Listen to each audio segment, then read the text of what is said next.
USCHO.com.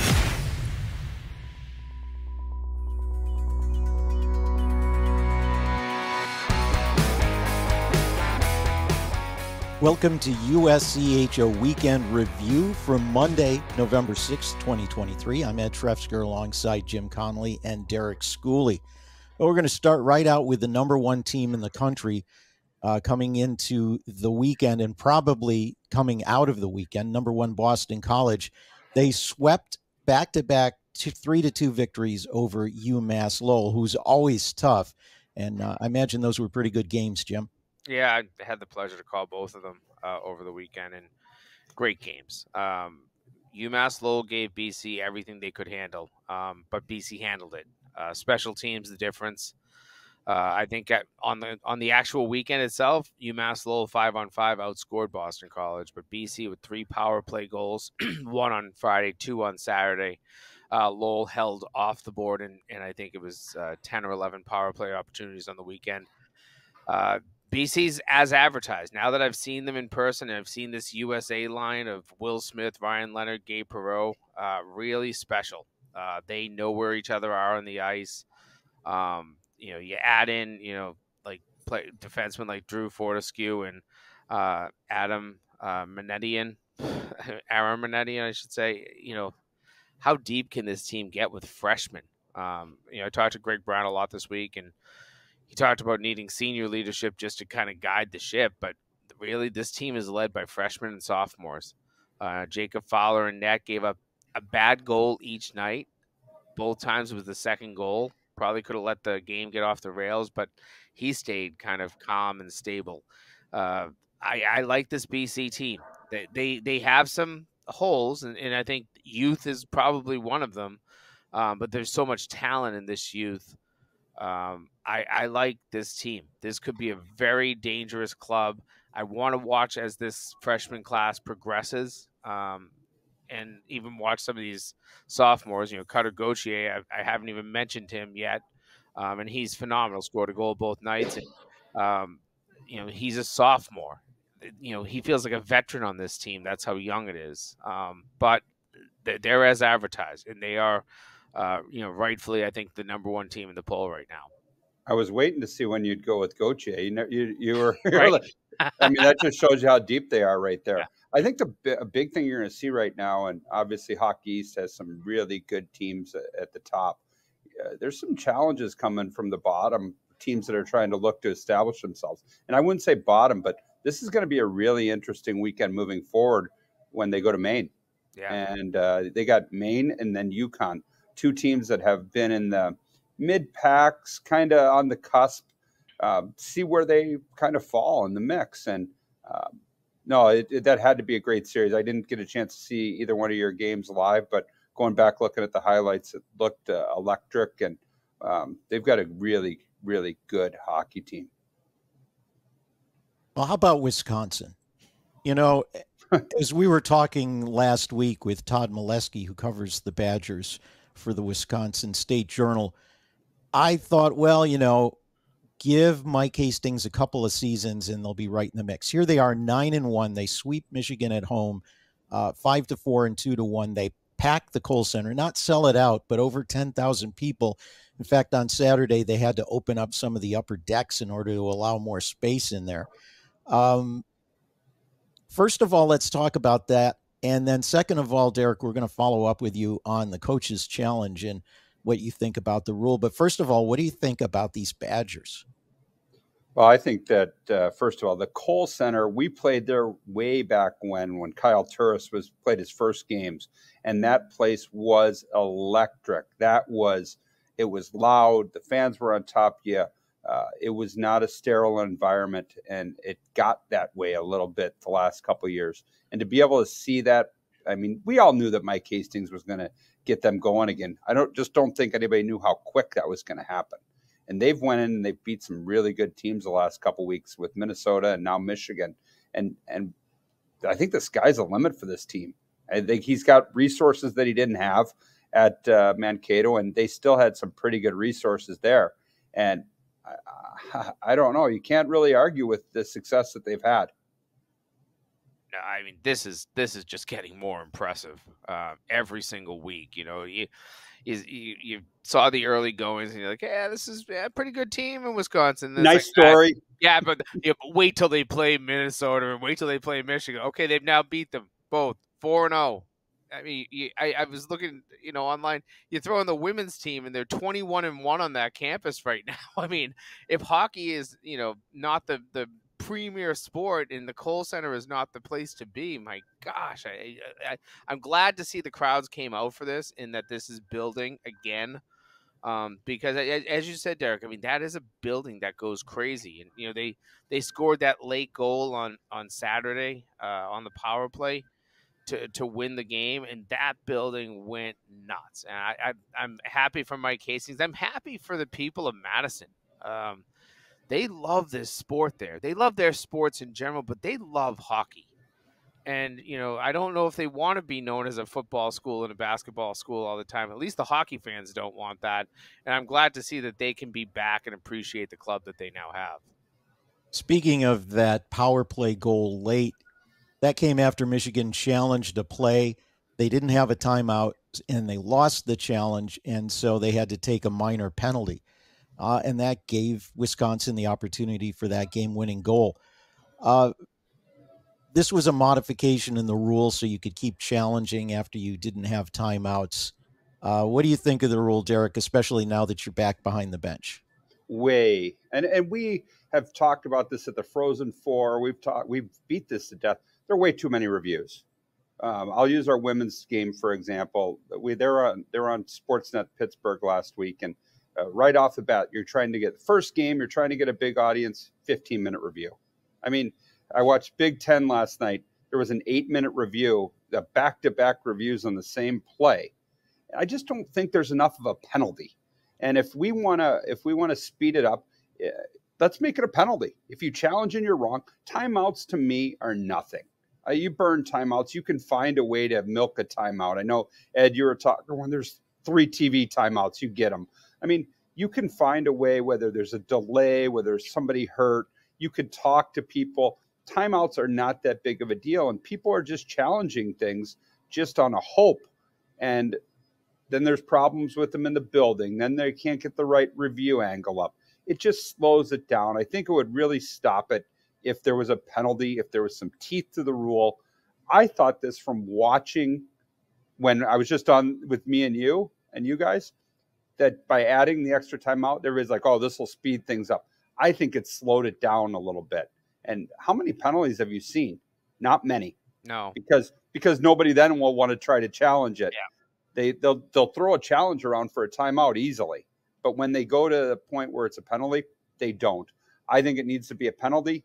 You better get a good hockey ops person that can watch reviews quickly, or you go from there. I'm gonna give a suggestion, and I know it's automatically going to be thrown away because people say, "Oh, we don't have the budgets." iPads on the bench. Allow the coaches to have iPads or have whatever the system is so that they can watch the review in near real time, just like the NHL does. Even a phone. Whatever it is, something that you can make a decision on the bench, and then it has nothing to do with a timeout. If you challenge, you get it wrong, just like the NHL, throw the minor penalty. You don't see that many reviews. As you said, this is the first one that I can remember being a penalty. I don't listen to the details of every game out there. I'm sure there's been others this year. And this one was done in crunch time.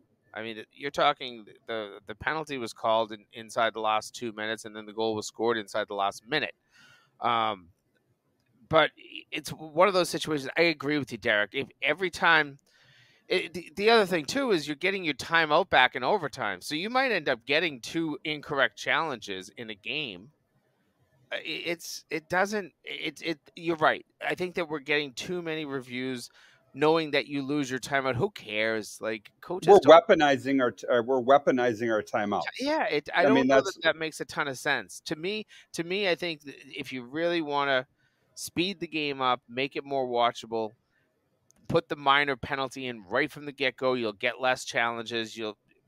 I just think that makes a little bit more sense. Now, I say that, and I believe in each of my games this weekend, both BC Lowell games, we got to the end, and at least one team, and I think on Friday night, both teams didn't have their timeouts left because they had failed challenges. I know on Saturday night that was the case, but also interestingly, on Friday night we went about 8.5 minutes without a whistle, a qualifying TV timeout whistle. So an icing or a puck shot out of play, you can't take a TV timeout. In the last 7 minutes of the game, we ended up with 3 TV timeouts. So coaches didn't have timeouts, but who cared? They could set up everything, and I know that that's usually why you're using your timeout late in the game, is to set up the players you want on the ice. If you have 2 shifts left, you can, at least put out the 2 units that you want if you're in a pull goaltender situation. But yeah, I just don't think that the value of a timeout in college hockey is that high that you're going to discourage video challenges. 1,000,000%. Well, there was another great series this weekend, and I love these West comes East or East goes West type of matchups, non-conference early on in the season. Number 3, North Dakota. Number 9, Boston University. BU won on Friday 3-2. North Dakota won in overtime 5-4 on Saturday. First of all, congratulations to both coaches for having the foresight of making that series, and maybe it goes back to Albie O'Connell at BU probably making that. But scheduling games like that is terrific early in the season. I'd rather see that than maybe a top team taking on a lower tier team. But boy, these have huge impact when it comes to the postseason, but probably also tells us a lot about 2 very good teams. It certainly did. And I think that Brad Berry's club has to be pleased with themselves for bouncing back. And that was a game that they had to keep bouncing back. Lane Hudson scored a hat trick before the second period was over, but North Dakota still had a 4-3 lead late.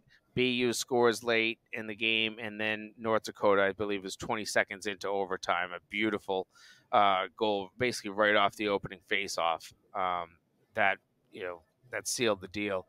Those are big points, even for Boston University to take a full regulation win on Friday and then get 1/3 of a regulation loss, the loss on Saturday. Those will probably go a long way in the pairwise as this season goes on. But yeah, great series. And if you're at a Gannis Arena either night, you got entertained, and that's really what you wanted, to see that high end talent battle each other. It shows what we have out there in terms of what some of the best of the best. Yeah, that's a marquee series. That's something that people look forward to on the schedule. And like you said, hats off to them getting that scheduled. You went into a couple of other of my new pet peeves. 3-on-3 overtime. We need to make a rule that you can't take the puck out of the zone. I mean, like when they developed 3-on-3 overtime, and everybody's got to do it because you want to reset. But hey, I'm going to start skating towards my own goal to get some offense. I mean, I think that's speed.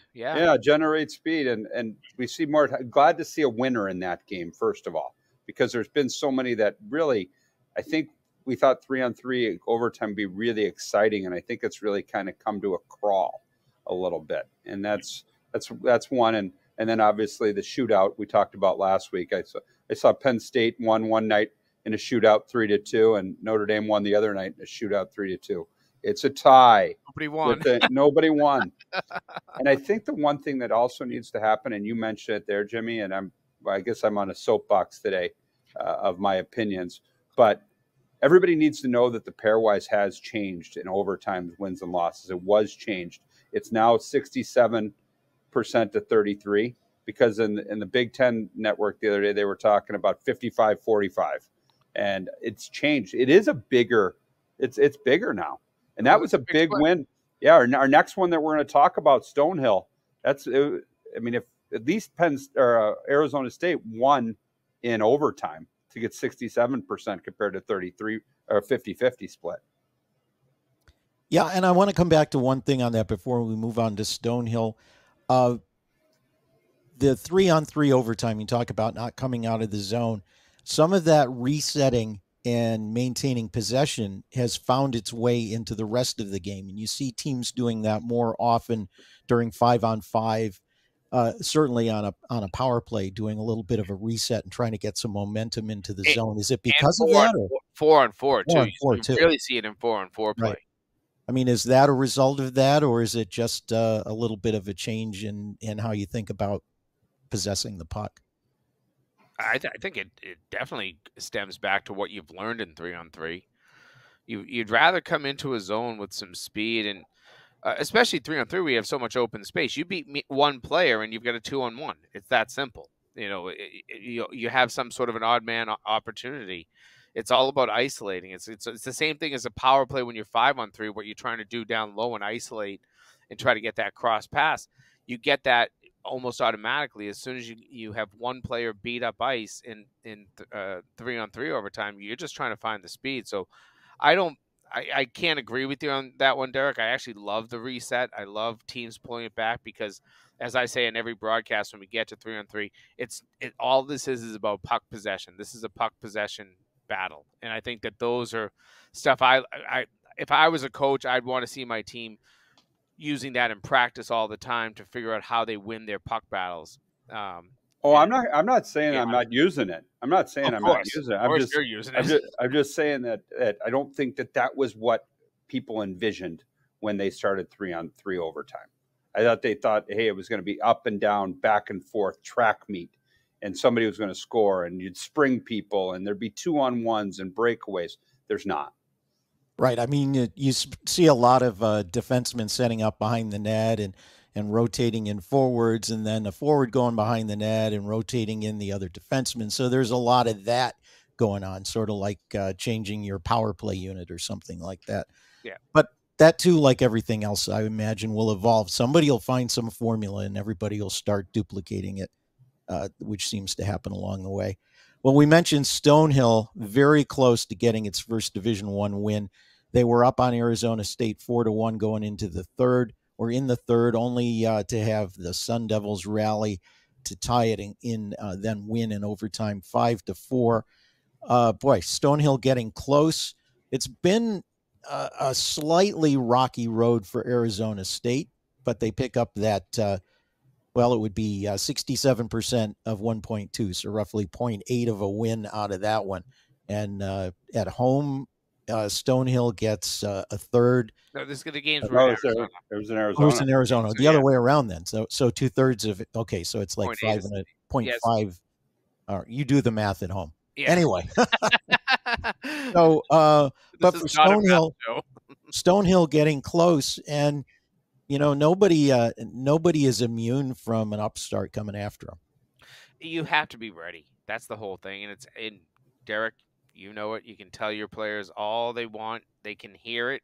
You can put it in them from the day you finish your previous series until the day that new series starts. And if they don't come ready to play, these teams still have, players that belong at the Division I level. We talked about it last week. There's plenty of players to play play D1 hockey that are qualified to do so. And if you're not ready when one of these teams comes into your barn, you'll be shocked. And it was very close for Arizona State the other night. They popped 3 really quick ones late in that third period, forced the overtime, then got the winner. I can't think that Greg Powers was happy after that weekend. They were in again the next night. It was a 3-2 game the next night. It was a 2 barn burners against a team that if you're going to be a top 10 or a top 15 team throughout the season, you've got to take care of business. But as I said, you can tell your team all you want, but if they don't show up or if they don't believe that their opponent is difficult or tough, it's going to be a long, long weekend. They almost wrecked their season. I mean, that's where it comes down to. That could have been a season wrecking thing if they don't rally from a 4-1 deficit. Stonehill, they opened it up. I watched the third period and I watched the overtime on Friday. They were taking chances. They were not backing down. They had nothing to lose. That's where it comes down to, is they have nothing to lose. And they go out and almost take it to. And Arizona State, like you said, they took them for granted. Yeah. And you can't do that. Can't do that. Never, never. We don't often talk a lot about Atlantic hockey, although Steve Metcalf from Hockey East might disagree. But can I take this? Can I go here, Ed? Sure. Let you answer this. yeah, we talk about Atlantic hockey a lot because the two of us are in Atlantic hockey. But RIT is off to a strong start. They swept Army. They've got 5 wins, 14 points in 6 games. Ed, what do you see from RIT throughout this year so far? Well, here's what I see, Derek, and I have seen all those games. First of all, I'll mention that of those 14 points, 11 of them have come with a 5 out of 6 weekend at Holy Cross last weekend, and then the sweep of Army. So getting sweeps or near sweeps on the road are very important. I think what we've seen is that the second oldest team in Division I hockey is getting performance out of its experienced players. Terrific goaltending from the Hockey Commissioners Association goalie of the month in October, Tommy Scarfoni. The people picked on the all preseason team in Atlantic hockey are performing, and they're getting some nice results from a line of freshmen. So it reminds me very much of the team last year. The difference might be whether they can keep that going after January or maybe after December 1st and 2nd as they move forward in the league. But so far, their coach, Wayne Wilson, has been moderately happy, but hasn't been happy about how complete a game they've played at times.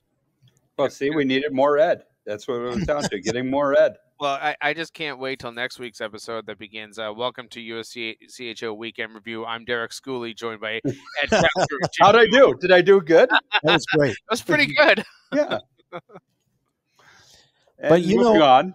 but you know how that league is, Derek, and one weekend to the next can be a hot weekend for somebody, and RIT is going to take on Mercyhurst, which is a team that I always think of Mercyhurst as being dangerous and a little unpredictable.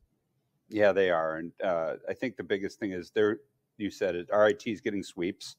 And we were off. We had exhibition game last week. We're in Alaska this week. So I'm sitting there. I'm just sitting there hoping for splits. I'm hoping for splits everywhere. And so you don't lose so much ground. So we don't lose ground from the top. And it's been fine. We're at 6 points, and we haven't lost a lot, but now another weekend off. There's got to keep having splits to keep us, we're right in the middle of the pack and keep us within shouting distance. But you're right. It's going to be a challenging weekend. Mercyhurst went and took one from Bowling Green in overtime.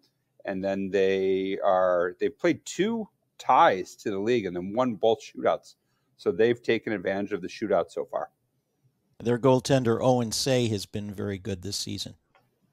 Yes, he has. He was the reason why we only got 1 point. For no doubt, we deserved better. That was for sure.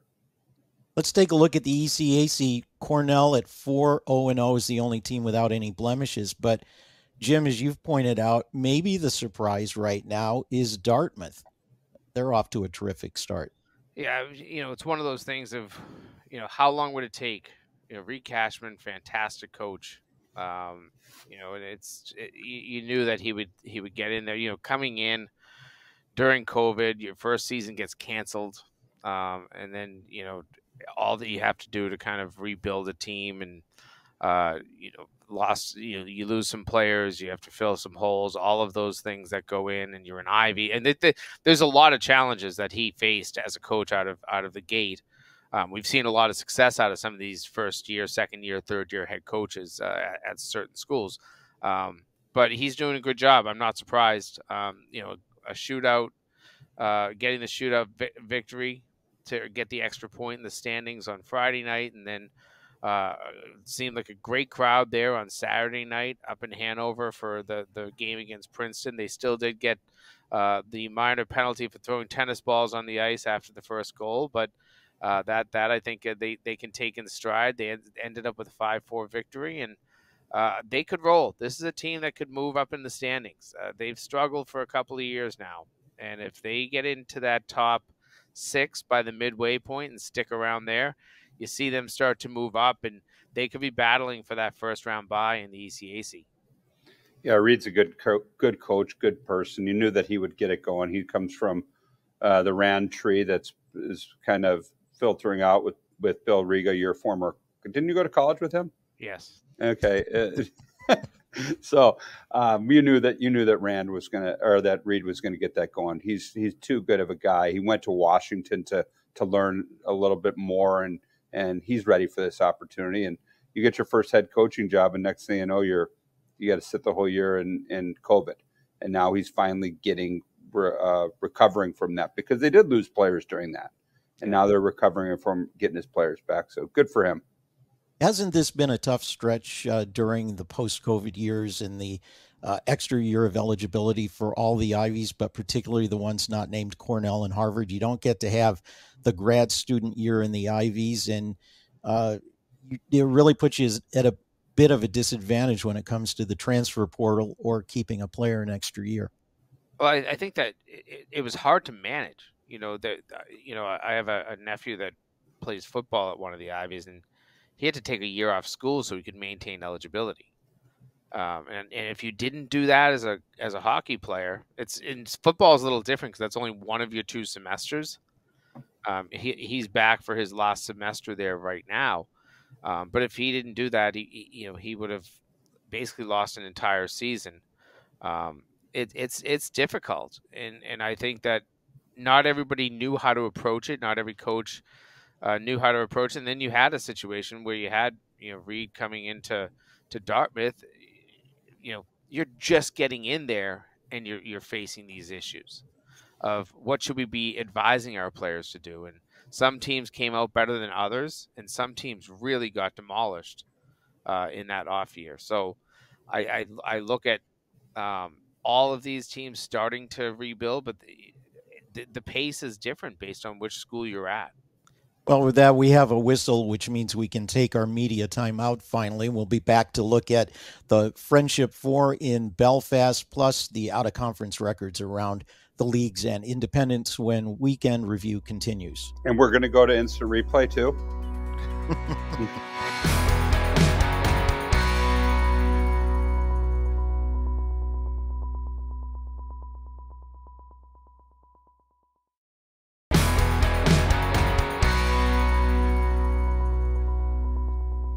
And we're back with USCHO Weekend Review. Wanted to mention the announcement of the 2024 Friendship 4 field in Belfast, Boston University, Merrimack, Harvard, and Notre Dame. Interesting field. To this point, there was a year that was supposed to have non-Hockey East and ECAC teams. Mercyhurst was supposed to go. That got canceled because of, let's go back to the last segment, COVID. But so every tournament to this point had still been 2 Hockey East teams, 2 ECAC teams. For the first time, we get a team outside of that. The Big Ten, Notre Dame, a team that in football has played a lot over in the continent, or I'm sorry, I'm not using the right words. Ireland proper. I don't know that they've played in Belfast. They've played in Ireland. Not Northern Ireland. So I thought it was interesting that that Notre Dame was able to make this work for their institution. They're going to head over. They will draw a lot of fans. Not that this is a tournament that needs ticket sales. They do fantastic. They sell between 6,000 and 8,000 per game, and they do separate admissions on both days of the tournament. So they end up with, usually around 26,000, 28,000 fans for the 2 days. But Notre Dame will travel. They've seen it for football. They have a fan base that loves to, do some destination-like stuff, and that'll be good for it. And I look at the other teams, talking to Robert Fitzpatrick, who runs the Odyssey Trust in the Belfast Giants, the SSE Arena over there. And he said, the one thing that's important to us is that we keep a Boston team in there. Boston University being that. Harvard obviously kind of feels everybody thinks it's a Boston team. Yeah, they're in Cambridge, their rinks in Boston. So you almost kind of 2 this year, and Merrimack not that far outside of Boston. They want to keep the Boston roots because there is a sister city agreement between Belfast and Boston. So that is a really important part to this tournament, is to keep some seeding in the Boston area. So you can always expect one of those types of teams to be over there. But Harvard, they'll be going for the first time. I think it's unique for them. Merrimack and BU, I believe the Merrimack women have been, BU men have been in the past. So it'll be real special for all 4 of those teams. I've been on the trip before. It's just such an incredible experience. We need more tournaments. I love tournaments. It's sad that they're going by the wayside. So to have this they're not playing this year, correct? And to take a year off, yeah, and then come back with this, and that's a star-studded field. That would be a star-studded field no matter where you go. Right. And so I'm all for more tournaments. I can't wait. We're going to the Arizona State tournament in 2 years. I can't wait for that. Those are fun things. Those are neat experiences, and especially to be able to go overseas would be outstanding. And hats off to the field they put together, because you couldn't ask for, other than like Notre Dame. That's the worldwide brand. That's a worldwide brand. Yeah, and everybody knows Notre Dame, and that's where it'll travel pretty cool. One last thing to look at is out-of-conference records of the various conferences, plus what the independents are at right now. And folks might be saying, well, what does that matter? Well, it matters a lot when it comes to the end of the season, because you can almost exactly correspond the winning percentages to how many teams each league will get in the postseason tournament as at-large bids. And right now we see, just like last season, the Big Ten at the top with 700. Good for Hockey East there at 685, the NCHC at 653. Those are the only ones above 500. ECAC lagging a bit so far from last year at 415. The Independents at 359, CCHA at 357, AHA at an even 300 right now. What that tells me is you could see a lot of teams from Big Ten, Hockey East, and maybe almost as many from NCHC, but there are going to be other leagues, ECAC and CCHA, if this trend continues, might be struggling to get more than a couple of teams in. Atlantic Hockey needs to be up more around 400 to have any chance of getting a second team in, I think. Are you going to throw out 7 Big Ten teams already? We're going to have to pump the brakes on that. Yeah, let's go 4. I think 4 is likely. Yeah, the world domination of the Big Ten. Is that where you're going with this? Well, part of it is Wisconsin. Yeah, I could see 5 teams. I could see Wisconsin. I could see certainly Michigan, Minnesota, Michigan State, and then maybe Ohio State, maybe Penn State, maybe Notre Dame. I mean, all those teams are possible. I don't see the Big Ten season will eliminate, I guarantee, at least 2 teams, maybe 3. But a 700 winning percentage, and you're beyond probably 50, especially in the Big Ten, you're beyond 50%. You might be beyond 70% of your non-conference games at this point. So they're in really good shape. Hockey East right behind them, and impressive. Yeah, I didn't want to use the P word in talk pairwise, but when you start looking at it, it's early, but as you start seeing things shape out, if these leagues keep on this pace, then you will see, 5 Big Ten teams. You will see 6 Hockey East teams potentially. I mean, that's where we are right now. And everybody loves to say, "Oh, Hockey East has the most wins," and of those 3 conferences, they also have the most teams. So you really have to look at winning percentage here. I do really put a bit of a warning symbol on leagues like the CCHA, which I think last year had 3. They've had 3 for a couple of times now. You could be in the 1 team scenario quickly. In Atlantic Hockey, it's been their goal to get past the 1 team. They've only done it once in their existence. 300 is not the winning percentage, especially when most of Atlantic Hockey's wins, I believe, have come against independents and ECAC teams. They're not, winning games in Hockey East. That's where they have to find some of those wins. Once we get to the beginning of January, we'll probably revisit this again, because the bulk of the non-conference games will be out of the way for teams that are not independents. And then we'll probably see pretty well right there. We'll be able to say within 1 or 2 teams how many are going to get in from each league. Usually, as the one thing you always worry about is the internal cannibalization. Hockey East did it to themselves last year. They were in a great spot. They were probably in a very similar spot about this time last year. They had a little bit of a non-league stumble in that December, January timeframe, And then nobody wanted to run away with the league. You couldn't get 1 or 2 teams or 3 teams that really ran away with things. Teams in 11th place were beating teams in 2nd place. That's cannibalization of your own. You have to have a top and a bottom, and if you don't kind of have that, and you just have one big middle in your league standings, that can eliminate a lot of teams as well. Yeah, the weird thing is, and you use the P word, and I went and looked at. I've got the pairwise up here.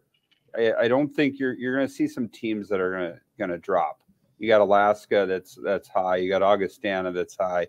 Arizona State's high. You talked about independents. Those teams are 3 independents that right now are in the top 18.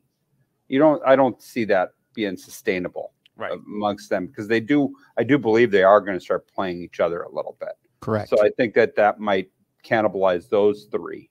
But that's kind of an impressive start to those 3 independents being right in that mix right there. Yeah, I agree with that, but I think you're right, Derek. One of those, I bet we see an independent in the field this year. I don't want to be a money man right now, but I put pizza money on the thought that we would get at least 1 independent. I don't think we're going to get 2 or 3 though. That's a real stretch, and I feel like if we ever did, somehow all the leagues would get together and rewrite the criteria, so it's not even possible again going forward. But no, I think there's a good shot that one of those independents, whether it's Augustana, whether it's Arizona State, Alaska, even Anchorage has had some good wins in there. Any of those schools could find a way to get in, but I don't see more than 1. You know what? Have you been watching the news? There's a lot of stuff going on about gambling, and you're talking to a coach about gambling. I can't bet you. It's against the rules. It's against. I cannot.